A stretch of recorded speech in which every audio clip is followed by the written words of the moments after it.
ትግራይ ዛሬም በዛቻ ዳኝነት በሌለበት መወነጃጀል መካሰስ የህዝቡን ሰቆቃ ከማብዛት ነገ ደግሞ ምን ይመጣ ይሆን የሚል ስጋት ከመፍጠር ያለፈ የሚጨመርለት አንዳች ነገር የለምና ስህተትን ወደ አንድ አካል ከመግፋት ይልቅ ጥፋትን በኩል ኃላፊነት መውሰድ መልመድ ፖለቲካዊ ብስለት ነውና አሁንም በጥሬ ፖለቲካ የህዝብን ሰቆቃ ማብዛት ይብቃ።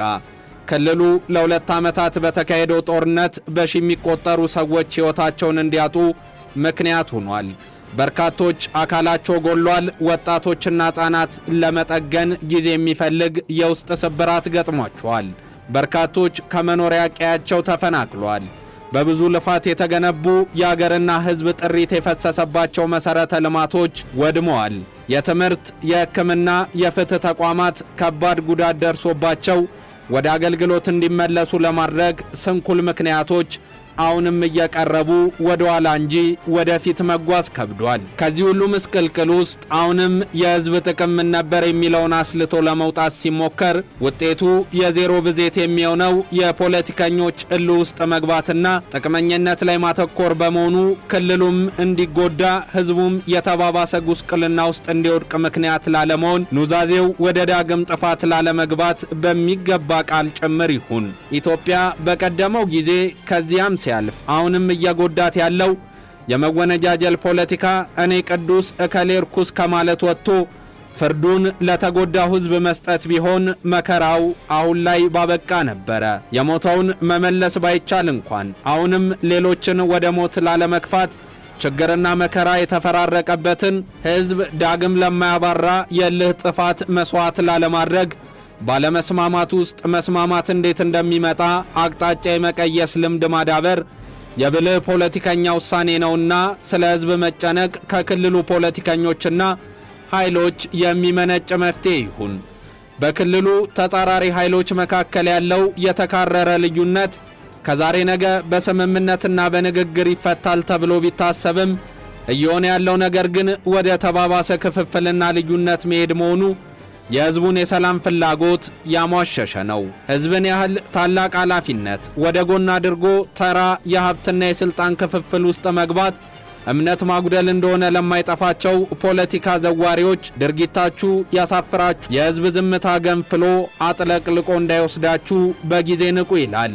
ለዘመናት የትግራይ ክልል ላይ ከፍተኛ ፖለቲካዊ ተጽዕኖ የነበረውና 50ኛ ዓመቱን ከወራት በፊት የደፈነው ህወሓትን ምርጫ ቦርድ መሰረዙ በእርግጥም ለክልሉ ሰላምና መረጋጋት ብሎም ለሕዝቡ ደህንነት የሚፈጥረው አንዳች ነገር ካለ ክልሉና በውስጡ ያለው ሕዝብ እየከፈለ ካለው ዋጋ አንጻር መሰረዙ ለምክንያት ነው ቢያስብልም ከመሰረዙ የሚገኘው ውጤት ግን በተቃራኒው ሌላ የሕዝብ ሰቆቃና መከራ ይዞ እንዳይመጣ አሁንም በንግግር ውይይትና ድርድር ላይ የተንጠለጠለ መዳረሻ ያስፈልጋል።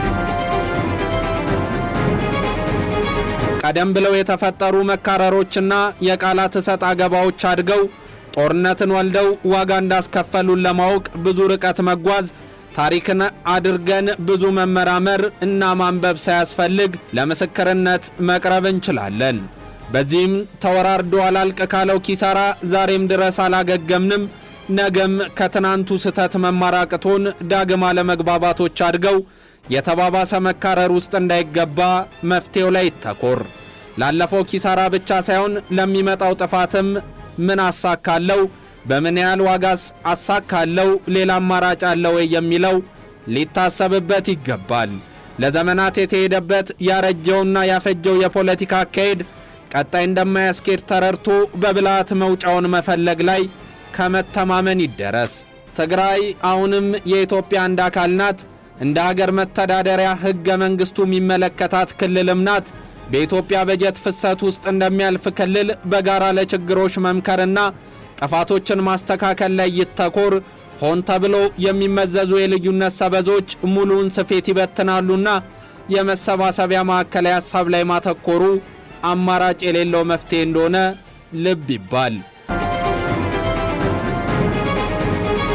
በክልሉ ለሚፈጠሩ ጥቃቅን ችግሮች ሳይቀር መንስኤው ተብሎ ሲጠየቅ የችግሮቹን አጣርቶ ለይቶ ከማውጣት ይልቅ ሁሉንም ነገር ወደ ፕሪቶሪያው ስምምነት አለመፈጸም ማስጠጋት ምን ድረስ እንደሚወስድ እርግጠኛ መሆን ባይቻልም ክልሉም የክልሉም ሕዝብ ያለኔ መኖር አይችሉም ብሎ የሚያምነው አካልም ሆነ ክልሉም በኃላፊነት የሚመራው ጊዜያዊ አስተዳደር የማስፈጸም አቅሙን አሟጦ መጠቀም ላይ የመበርቻው ጊዜ አሁን ነው።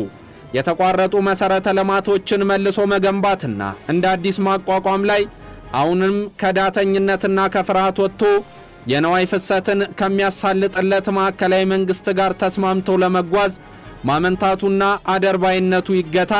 መረጋጋቶች በሁሉም መልክ ሰፍነው አገልግሎቶች ያለመስተጓጎል እንዲሰሩ እርስ በርስ መተማመን ይዳብር። ግጭትን በዘላቂነት ማስቆም በጊዜያዊነት ክልሉን እንዲያስተዳድር ኃላፊነት የተሰጠው አካል ኃላፊነት ቢሆንም ከአቅም በላይ ለሆኑ ችግሮች አቅሙ ያለው አካል እንዲፈታው እድል ይሰጥ። በሆነው ባልሆነው ጫና እየደረሰባቸው ያሉ የፍትህ ተቋማትና አካላት ሕግን የማስፈጸም አቅማቸውን መገደብ አይገባም።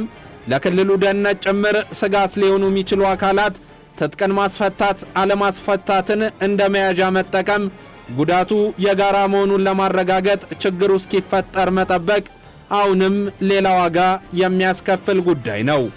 በክልሉ ለሚፈጠሩ ጥፋቶችም ልማቶችም በኩል ድርሻ ያለው የፌዴራል መንግስቱ የፕሪቶሪያውን ስምምነት ተከትሎም ሆነ በመደበኛ የማስተዳደር ኃላፊነቱ የክልሉን አጠቃላይ እንቅስቃሴ የማረጋጋት፣ ተፈናቃዮችን ወደ ነበሩበት የመመለስ፣ መሰረተ ልማቶችን መልሶ የማልማት፣ የፍትህ ተቋማት አገልግሎት ሳይስተጓጎል እንዲቀጥሉ የማድረግ በአጠቃላይ የክልሉን ሁለንተናዊ እንቅስቃሴና ውሳኔ ላይ ኃላፊነቱ በሚፈቅደው ልክ የመግባት ግዴታ እንዳለበት ግልጽ ነው።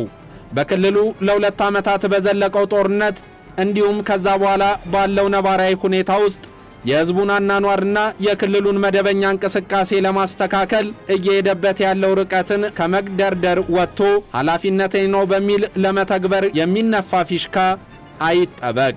በክልሉ የሚንቀሳቀሱ ኃይሎች እሰጥ አገባን በገለልተኝነት ከመመልከት አለመግባባቱን በሚገባው ልክ ግልጸኝነትና ፍትሃዊነት በተሞላው ሁኔታ መፍታትም ይጠበቅበታል። ጊዜ አስተዳደሩን የመሾምና የመሻር ስልጣን ብቻ ሳይሆን ሌሎች የክልሉ መጻኢ ዕጣ ፈንታዎችን የመወሰን ኃላፊነትና ግዴታው ያለበት የፌዴራል መንግስቱ ሰላምና ደህንነትን ማስጠበቅ፣ አጠቃላይ ሂደቱንም መፈተሽ፣ መሰረታዊ የህዝብ ፍላጎቶችን በተገቢው መልኩ ማሟላትን ጨምሮ የሚጠበቁበትን መንግስታዊ ድርሻ ለመወጣት በማያወላዳ አቋም መጽናቱ ላይ መበርታት መዘንጋት አይገባም።